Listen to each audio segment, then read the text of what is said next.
ये कहानी एक ऐसी चालबाज लड़की की है जो लोगों के घर की बहू बनती थी और उनके पैसे गहने लेकर भाग जाती थी। हाय, किसी की नजर ना लगे गायत्री, तेरी बहू तो चांद का टुकड़ा है। वो तो है, आखिर मेरी बहू मुंबई की रहने वाली है, ऐसी वैसी नहीं है। काश मेरे बेटे के लिए भी ऐसी ही लड़की मिल जाए, तब तो मैं महादेव के मंदिर में भंडारा करूंगी। चल बहू, तू अपने कमरे में जाके आराम कर ले, बहुत थक गई होगी ना। जी माँ जी। अगले दिन गायत्री जैसे ही अपनी बहू के कमरे के अंदर जाती है, वहाँ का नजारा देख उसकी आंखें फटी की फटी रह जाती है। चांदनी कहीं नजर नहीं आती, अलमारी खुली पड़ी है। तभी गायत्री को बेड पर चांदनी का लिखा हुआ खत मिलता है। बुढ़िया, तूने मुझे क्या पागल समझ रखा था जो मैं तेरे बेवकूफ लल्लू बेटे से शादी करके जिंदगी भर उसके साथ रहूंगी? मैंने ये शादी सिर्फ गहने और पैसों के लिए की थी, जो अब मैं अपने साथ लेकर जा रही हूँ। मुझे ढूंढने की बेकार कोशिश मत करना। आपकी प्यारी बहू चांदनी। हाय, मैं लुट गई, बर्बाद हो गई। मेरी बहू तो धोखेबाज निकली, रातों रात मेरे गहने पैसे लेकर भाग गई। हाय, मेरी तो नाक कट गई। अब मैं लोगों को क्या मुंह दिखाऊंगी? अरे तुझे तो मैं कभी नहीं छोड़ूंगी, कसम है मुझे मेरी माँ की। मैं तुझे पाताल से भी ढूंढ निकालूंगी चांदनी। जय भद्रकाली।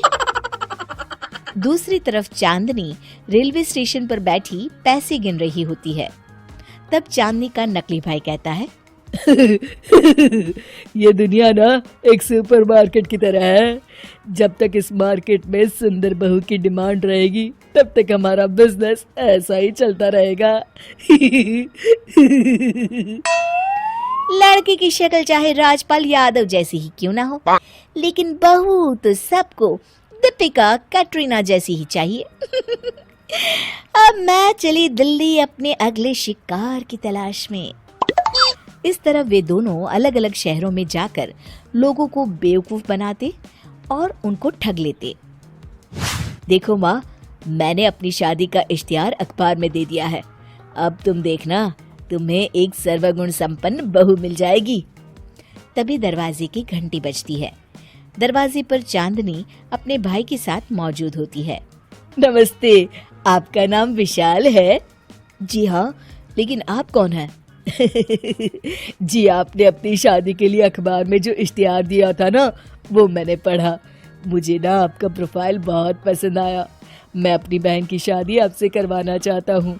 देखिए, मैं अपनी बहन को भी साथ ले आया हूँ। विशाल और उसकी माँ चांदनी की खूबसूरती को देख मंत्रमुग्ध हो जाते हैं। क्यों माँ, कैसी है ये लड़की? तुम्हें पसंद है?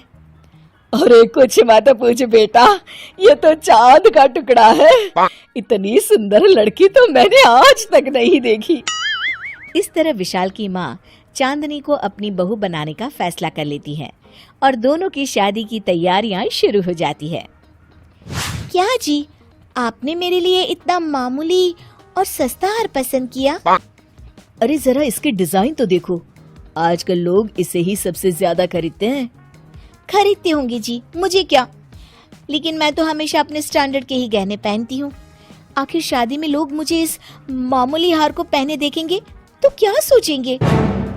अरे क्या बहू, जब से मामूली मामूली लगा रखा है। ये पूरे 2 लाख का हार है बेटा। लेकिन मुझे नहीं ना पसंद, रहने दीजिए। आप लोगों ने तो शादी से पहले ही कंजूसी दिखाना शुरू कर दिया। शादी के बाद पता नहीं मेरा क्या होगा। भैया, मुझे ये शादी नहीं करनी। विशाल की माँ मन ही मन बड़बड़ाती है। अरे बड़ी मुश्किल से मेरे बेटे के लिए लड़की मिली है, वो भी इतनी सुंदर। अगर ये हाथ से निकल गई तो जिंदगी भर पछताना पड़ेगा। अरे बेटा, नाराज क्यों होती हो? तुझे जो गहने पसंद है वो हम तुझे दिला देंगे। आखिरकार चांदनी के पसंद के सारे गहने खरीद लिए जाते हैं। ये दोनों माँ बेटे तो बड़ी आसानी से मेरी बातों में आ गए। अब कल ही हम यहाँ से 9-2-11 हो जाएंगे। ओह, मैंने तो ट्रेन का रिजर्वेशन भी करवा लिया। अगली रात चांदनी सारे गहने बैग में भर के जैसे ही घर से बाहर निकलने लगती है, तभी हॉल में लगी ट्यूबलाइट जल उठती है। अरे, ये लाइट किसने जलाई और ये दरवाजे पर इतना बड़ा ताला किसने लगाया है? मैंने लगाया है। अचानक गायत्री को सामने खड़ी देख चांदनी के होश उड़ जाते हैं। क्यों रे चोटी कहेगी? तुमने क्या सोचा? तो इस बार भी सब कुछ लूट के चली जाएगी है?